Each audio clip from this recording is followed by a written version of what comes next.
was done the first time. And the next downward move will be much worse as a result. So, and it's not, the problem is this is not over. All of this behavior is continuing. And, you know, it's been moved around, the FHA, which is a government agency, is now insuring by really crappy subprime mortgages instead of having it done outside the government. And so the government is directly on the hook now. It doesn't have to bail someone out. The government will just directly lose the money. So there's lots of corrupt practices going on. And they're continuing, and it needs to constantly be talked about. It needs to be in the press. I don't see that much in it, except in the blogosphere.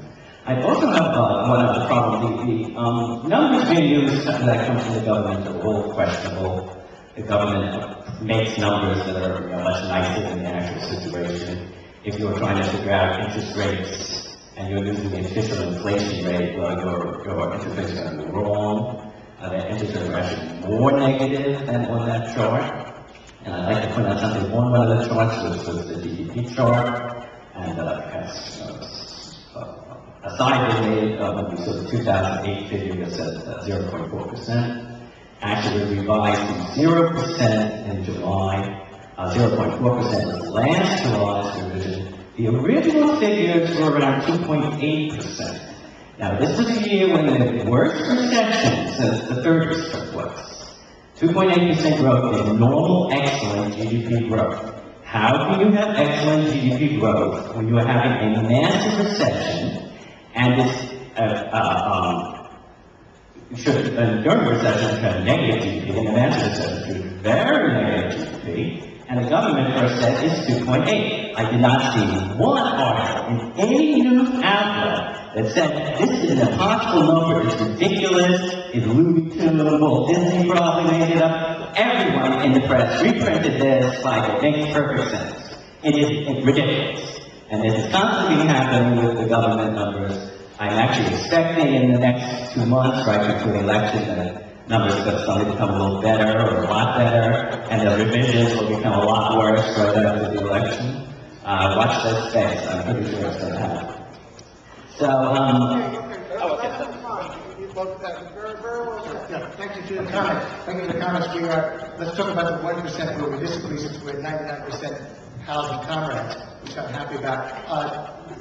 As a matter of fact, I bought for a moment when I had 0.4%. It was indeed revised down to 0%. And I will agree with the gentleman about one thing. Darryl, what's interesting is that it is true to say that the way they were valuing housing investment had to do with certain imputed prices that have since been repudiated. So that, in fact, the history books do have to be changed about GDP. But first of all, I want you to write me down to bring to my attention that in 2008, GDP, annual GDP over 07 was originally estimated at 2.8%. I'm astonished. I have to say I'm dubious. But that aside, I will also say that whatever the Bureau of Economic Analysis does that is dumb is honestly arrived at. They're not conspiring with the government to cook the numbers. Really, had it ever been true, by the way, the only corruption that ever took place in government was people trying to find out what the numbers were and making investments on that basis.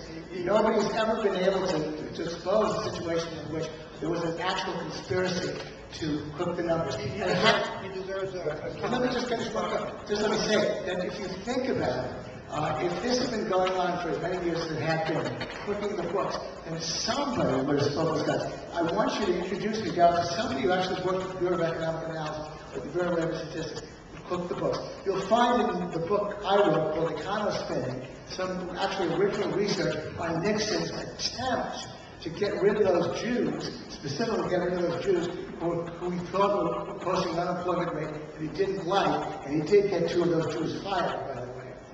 But that was about as close as anybody got. But go ahead, Darryl, you want to tell me that they cooked the books intentionally. Well, I didn't say they cooked the books intentionally. However, I'd like to give an example of Greece, which has just taken place, where they did cook the books intentionally. The EU accepted their numbers, which were completely and totally ridiculous. They said their debt to GDP ratio was a little over 3%, and you have to stay at 3% in the currency union of the European Union. And the number is now somewhere around 13.7%, like 4 times higher. Nobody noticed the mistake. They interviewed the head statistician, they said, oh, they gave you the wrong numbers, what was I to do?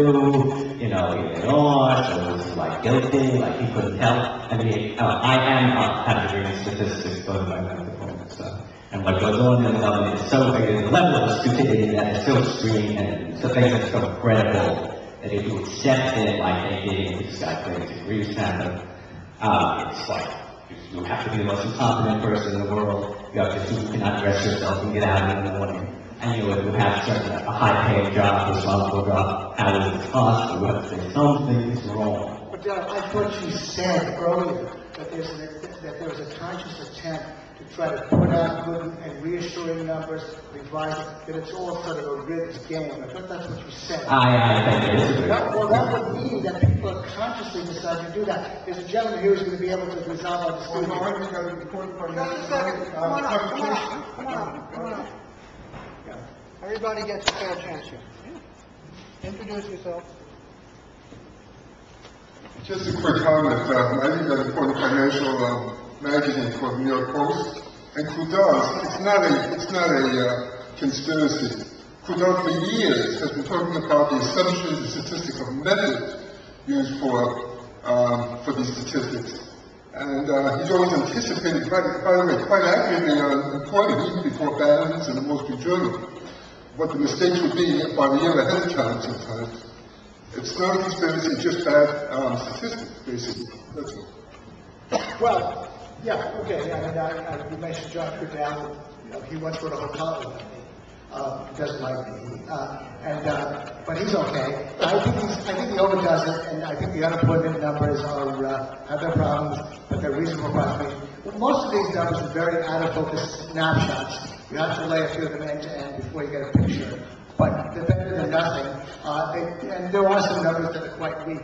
But the GDP accounts are reasonable approximations of something that went on. And in particular, as you know, the only point I wanted to make in the GDP account is that you never find failure of consumer spending, not of inadequate demand, as Krugman would put it. You basically found, and you almost invariably do find, a failure of investment of some sort having to do with the capital markets that Krugman was ignoring. So my point is the GDP accounts, important brushstrokes capture that and show you where the bodies are buried, where you have to look. And Krugman is the joke about the drunk who's looking under the light even though he lost his keys in the dark. He's looking at the wrong place because he's got Keynesianism on the brain.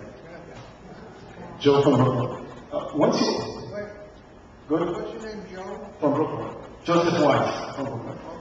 Once you argued so well that with the access to credit, once you argued so well that with the easy access to credit, for example, subprime loans 10 years before were 1 in 200, not subprime, sorry, below 3%, down payment 1 in 300, 1 in 200,